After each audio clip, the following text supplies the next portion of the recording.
All right. So 11.2 is simplifying radical expressions. Okay, so let's talk about what that means. Simplifying. What does simplifying mean?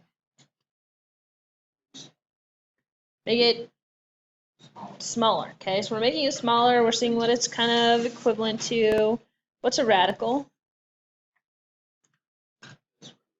Like a square root, cube root, some kind of a root. Okay, what's an expression? With a number or variables, and without an equal sign. Okay, so we're just simplifying expressions. We're not solving equations, not yet. Okay, so the first thing that I want to go through are these 5 properties. Okay, so you should write these down in your notes. These should be review, and in fact, I'm going to add one onto it because I noticed that in the last period people didn't remember it.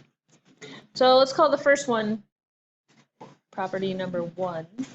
Okay, so if I have a to the m times a to the n, how could I simplify that? What do you do with the exponents? What's that? A to the, you add them. You add them. Okay, so this becomes a to the m plus n. Okay, number 2. What if I have a times b to the nth? How could I get rid of the parentheses? A to the n times b to the nth, right? Okay, so kind of the idea of like distributing. We're distributing the n through. Okay, what about the third property? If I have a to the m to the nth, what do I do with those exponents? Yeah, so that's where I multiply. So a to the m n. Okay, so take a second. Notice the difference between number 1 and number 3. That is those 2 properties are the ones that people really get messed up. Okay, so notice the difference. Okay, fourth one. What if I am dividing? What would I do with the exponents for that? Subtract, very good. Okay, so this would be a to the n minus m. Subtract those exponents. Okay, what if I have a fraction that has an exponent?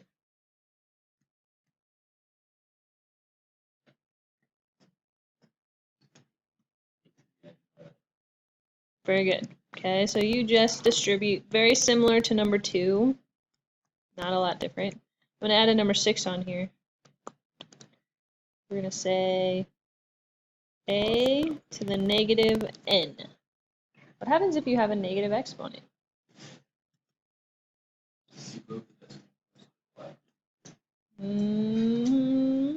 Yeah, if you're working with decimals, but what if you're working with fractions?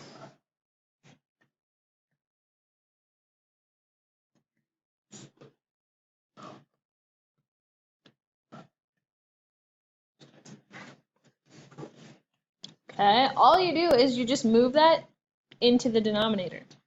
Okay, so if we have this scenario, I would have 1 over a to the nth. And notice when I move it, what happens to the n? It turned positive. Okay, so this works, by the way, if you have something with a negative exponent that's in the bottom. What would you do with a negative exponent in the bottom? Move it to the top. Okay, so a negative exponent just moves it. Okay, from the top to the bottom or vice versa. Okay, my next little section here is those are what those properties are called, in case you were wondering. With some nice little words and examples. I'm going to skip that if that's okay with you. And we'll just go straight to an example.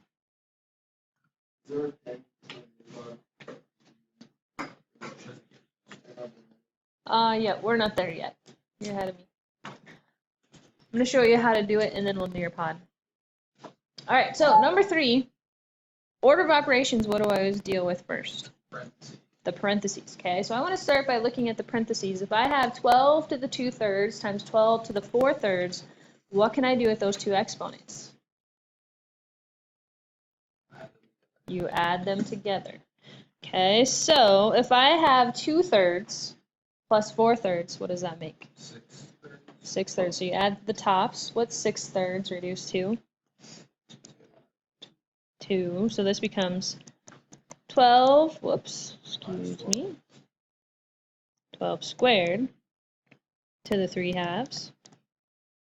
Okay, so now what happens if I have an exponent to the next exponent? What do I do with the exponents? Multiply. So what is 2 times 3/2?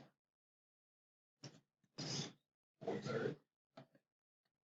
So remember, 2 is the same as 2 over 1, right? And when you multiply fractions, you multiply straight across. That's 3, 5. Okay, yes, 3. So it becomes 6/2. So what's 6/2? 3, right? Maybe you were already saying 3, I didn't hear you though. Okay, now we could figure out exactly what 12 cubed is. What's 12 cubed? Grab a calculator, type it in. I wouldn't expect you to know that off the top of your head.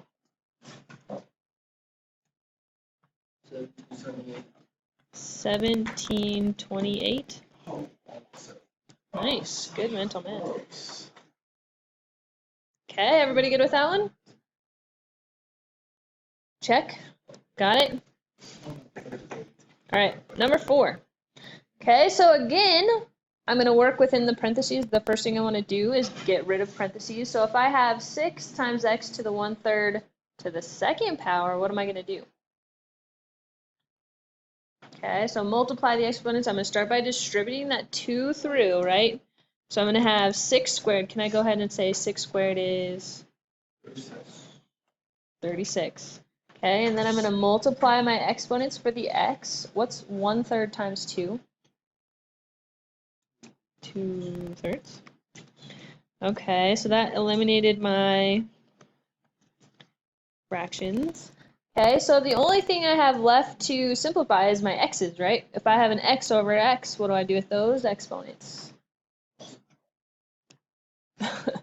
No, you have to subtract them. So what is 2/3 minus 5/3? -1, right? Because you get -3/3. Everybody follow that? X to the -1. Okay, but I can't leave a negative exponent. I have to move that. So any negative exponent just gets moved. So my x is going to go downstairs. I don't need to say x to the 1st power, right? xy. How do we do on that one? 2/3 minus 5/3.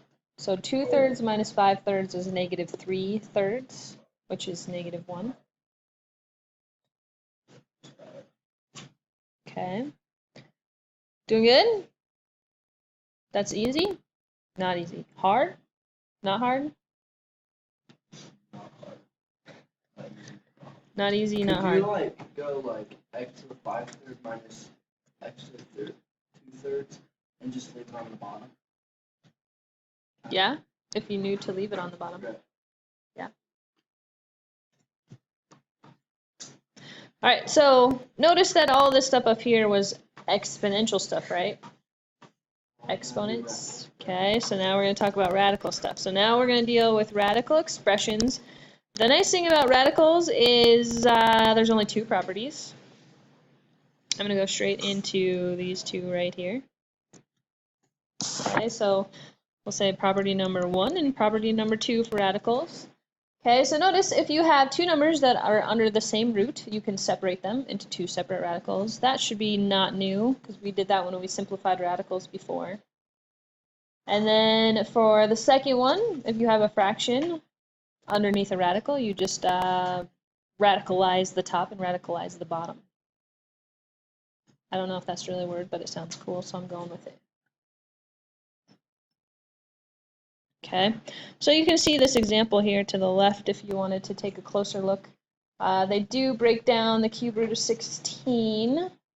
Okay, so we've practiced this before, breaking radicals.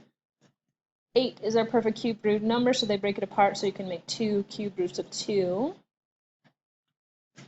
And then there's our fraction there on the bottom. That one was pretty straightforward. Awesome. I'll take that as a yes. Tell me if I'm going too fast. Doing good? All right, so let's break this radical. Okay, so the first thing I notice is I have basically 3 things that are underneath the radical. Do you see the 3 things I'm talking about? There's like a 216, that's 1. There's an x, that's 2, and there's a y, 3 things.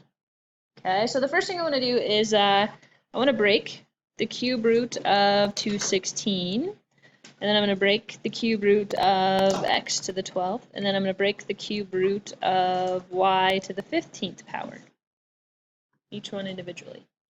Okay, so let's start with the cube root of 216. Is the cube root of 216 a perfect break? What is it? 6. It is a perfect break. I love it when it's a perfect break. Not always, but it happens. Okay, what about, how do I deal with the cube root of x to the 12th? If I converted that into exponential form, yeah, this would be the same as x to the 12 thirds, right? And my y would be y to the 15 thirds. So does everybody agree that 12 divided by 3 makes 4, and 15 divided by 3 makes 5?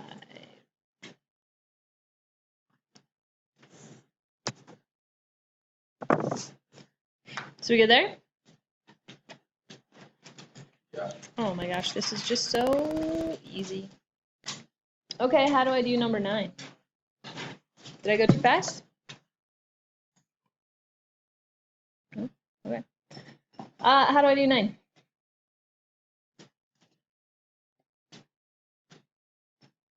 Okay, so I do the top and the bottom, right? So I do a 4th root of 16 over the 4th root of x to the 14th. Okay, so I want to test the 4th root of 16. Is that a perfect break? It is again, right? 2? I love it when it's a perfect break. Life is good. Okay, what about on the bottom? That's the same as x to the 14 fourths, if I convert that to exponential form. So what is 14 fourths reduced to?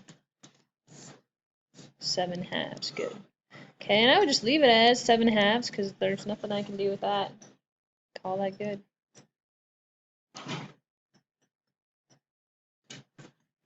How do we feel about this? Ready to try it on your own? Okay.